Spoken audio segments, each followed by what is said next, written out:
So why Oh, did the ERP system go to therapy? why? It had too many unresolved issues.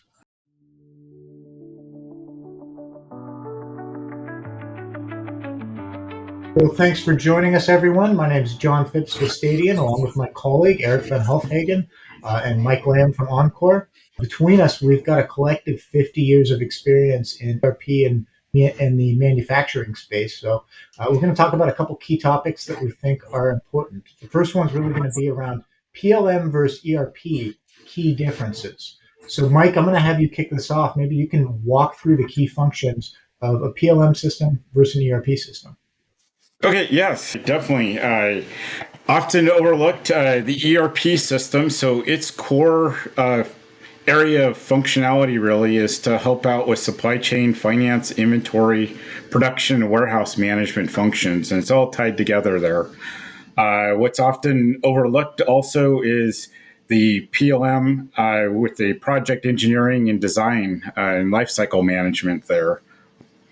It's a completely separate system, and that's an area to definitely differentiate what ERP is managing and also what the PLM is managing for the products in a company.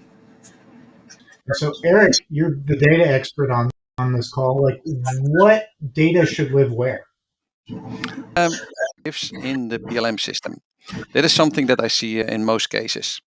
And there, of course, the design takes place with all the different revisions that the engineer makes. And then in the ERP system, I see all the financial data.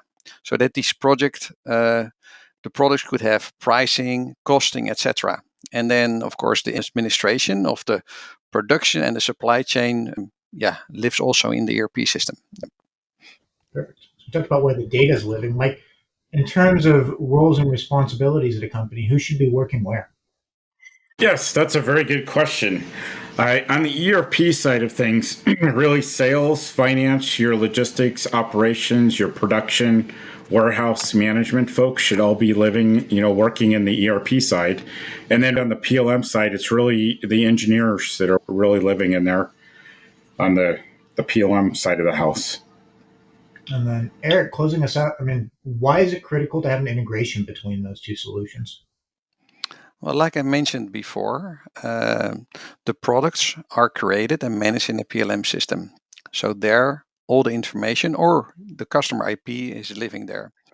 But you want also have the product data available in the ERP system so you can work with the latest, the most accurate product information. So to have the products in both systems, you need to get the data across. You can choose to have this done manually, of course, or fully automated. And the last one, of course, saves a lot of labor costs. If people are interested in learning more, they can reach out to the Encore team and talk to both teams. Thanks.